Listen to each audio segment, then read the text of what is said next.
Ginugunita ng Iglesia ni Cristo ang pagsapit ng kanyang ika-100 at 2 taong anibersaryo ngayong araw. Bago pa man ang nasabing event, kabi-kabila na ang isinagawang mga aktibidad ng INC.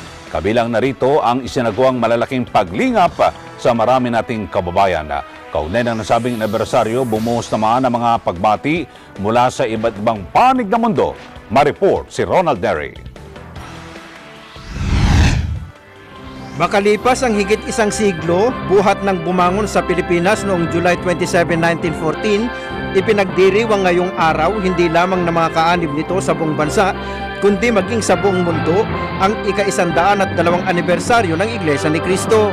Alinsunod sa Republic Act 9645 noong June 12, 2009, kinikilala ang pagkakatatag ng Iglesia ni Cristo sa Pilipinas, kaya't ang July 27 ay tinawag na Iglesia ni Cristo Day, isang special national working holiday. Mula sa pagkakaroon ng ilang tagasunod ng maitatag sa pangunguna ni kapatid na Felix Y. Manalo na siyang kinikilalang sugo ng Diyos sa mga huling araw noong July 27, 1914 sa Punta Santa Ana, Maynila, ngayon ang Iglesia ni Cristo ay may milyon-milyon ng mga kaanib. Sa ngayon ang Iglesia ni Cristo ay may 104 na ecclesiastical district sa buong Pilipinas at nakatalatag na rin sa higit 100 mga bansa at teritoryo. Samantala, bago sumapit ang araw na ito, ay sunod-sunod na mga aktibidad ang isinagawa bilang paggunita sa anibersaryo ng INC. Una rito ang pagpapasalamat sa Panginoong Diyos na isinagawa sa mga lokal ng INC sa 102 bansa at teritoryo sa Asia, Australia, North at South America, Europa at Africa. Bagamat laganap ang kahirapan sa iba't ibang panig ng daigdig, patuloy ang pagpapatayo ng INC ng mga gusaling sambahan, hindi lamang dito sa Pilipinas, kundi maging sa iba't ibang panig ng mundo. Nito lamang Sabado, mismong si INC Executive Minister Brother Eduardo V. Manalo ang nanguna sa pagtatalaga ng malaki at magandang gusaling sambahan sa lokal ng Binondo sa Maynila na may 2,000 seating capacity. Bukod sa maraming malalaki at magagandang gusaling sambahang na ipatatayo, napakaraming barangay chapel na rin ang naipatayo at walang humpay ang pagpapatayo maging sa mga liblib na mga lugar kung saan di na kailangan maglakbay ng malayo ang mga kaanib para maisagawa ang pagsamba kumpara sa dati. May mga nakatakdaring pagtatalaga ng mga bagong gusaling sambahan ng Iglesia ni Cristo sa mga bansang New Zealand, South Africa at Estados Unidos sa darating na mga araw. Patuloy din ang pagpapatayo ng mga mihoras ang INC gaya ng bagong gusali para sa mga papasok sa School for Ministers, pati ng pinalawak na New Era University, New Era General Hospital, mga pabahay at maging livelihood programs na malaking kontribusyon sa pag-unlad ng kabuhayan ng mga kababayang Pilipino.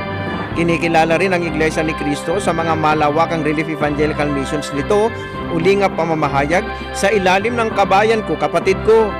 Ang paglingap ay hindi lamang nakasentro sa Pilipinas, kundi maging sa iba't ibang panig ng mundo, lalo na ang mga tinamaan ng kalamidad at sakuna.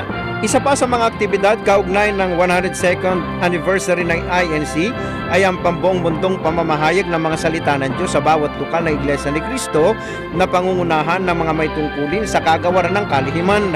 Layunin nito na maibahagi sa kapwa ang mga aral ng Diyos na sinasampalatayanan ng Iglesia ni Cristo para sa kapakanan espiritual ng tao.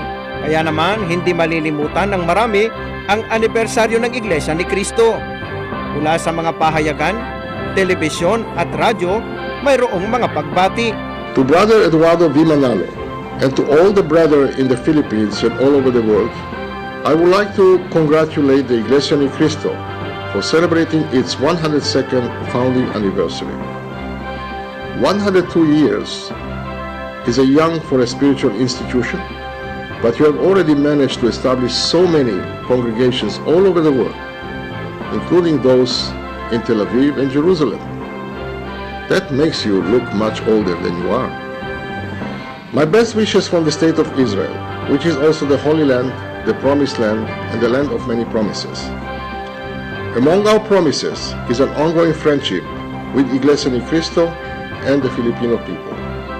This is a part of our historical bondship, where Philippines was there for us on the eve of World War II by saving thousands of Jewish lives from the Holocaust. And later on, in 1947, when Philippines was the only Asian country to vote for the creation of Israel in the United Nations. We look forward to a long and fruitful cooperation with Iglesia ni Cristo in all aspects of life, spiritual and human development. From the local congregation of Bangsa, the Ecclesiastical District of Southeast Asia too, we greet the brethren all over the world.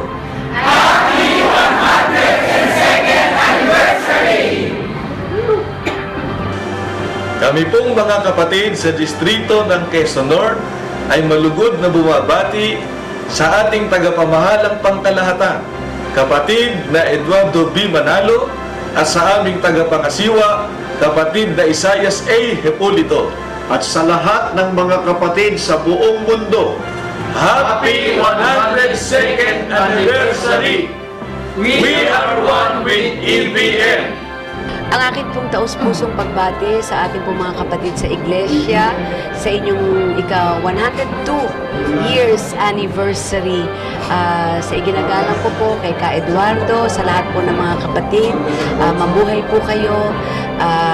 Pagkakataon ko na rin po, maraming salamat po sa lahat po ng tulong at suportang ibinigay niyo sa aming mag-asawa. Andito lamang po kami. So all the best, and again, my sincerest congratulations to all of you, mga kapatid ko sa iglesia. Sa lahat po ng ating mga minamahal na kapatid sa iglesia, ito po si Liam Dabuligan na ika-4 na distrito ng Batangas, bumabati po ng maligayang pagdiriwang na ika-102 anibersaryo ng Iglesia ni Cristo. Mabuhay po kayo. Kami po ay bumabati sa ika-102 anibersaryo ng Iglesia ni Cristo. Kami po ay humahanga at nagpapasalamat sa lahat ng mga advokasya, pagtulong at pamamalakad na kaamin pong tinitingala, at kaya po naman kami ay naghihirap ng ganito sa inspirasyon na gagaling sa inyo. Kami po ay magpapatuloy na sumuporta, itangkilik at makinig sa mga aral ng inyong binibigay sa amin, lalong-lalo na po sa aming distrito, 3rd District of Pangasinan. Marami pong salamat at congratulations po again. At mabuhay po kayong lahat, mga kapatid sa Iglesia ni Cristo, at mabuhay po kayo, kapatid na Eduardo V. Manalo. Kami po ay natutuwa at patuloy po nagsisilbi at nagiging matibay ang inyong layunin upang tumulong sa pagkakaisa ng ating bansa. Mabuhay po kayo, mabuhay ang Iglesia ni Cristo. Malaki ang aking karangalan. Batiin lahat ng ating mga kapatid sa Iglesia ni Cristo ngayong araw na ito na ika-102 anniversary. At malaking karangalan namin na kilala namin si Ka Felix, ganoon din sa Ka Geranio. At ngayon, kahanga-hanga na ang namumuno ngayon si Ka Eduardo. Sana bigyan siya ng kalusugan, bigyan siya ng lahat ng kailangan para maipatuloy lahat ng kanyang mga programa, sapagkat malaki ang buti at progreso ng iglesia itong mga araw, itong mga taon na ito. Malaki ang aking pasasalamat sa kanilang tulong sa mga Marcos, ganoon din naman sa ginagawa ng kapatid sa buong nasyon.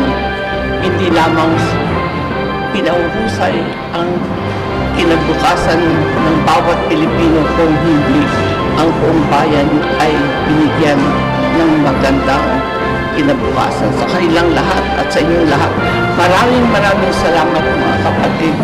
Mula po sa EBN News Service, Happy 102nd Anniversary! Maging ang mga netizen, bumati rin sa pagsapit ng ika-102 taong pagkakatatag ng Iglesia ni Cristo. Sa dami ng mga nagpaabot ng pagbati, nag-trending naman sa Twitter Philippines ang hashtag INC102. Para sa Eagle News, Ronald Neri, I'm one with 25.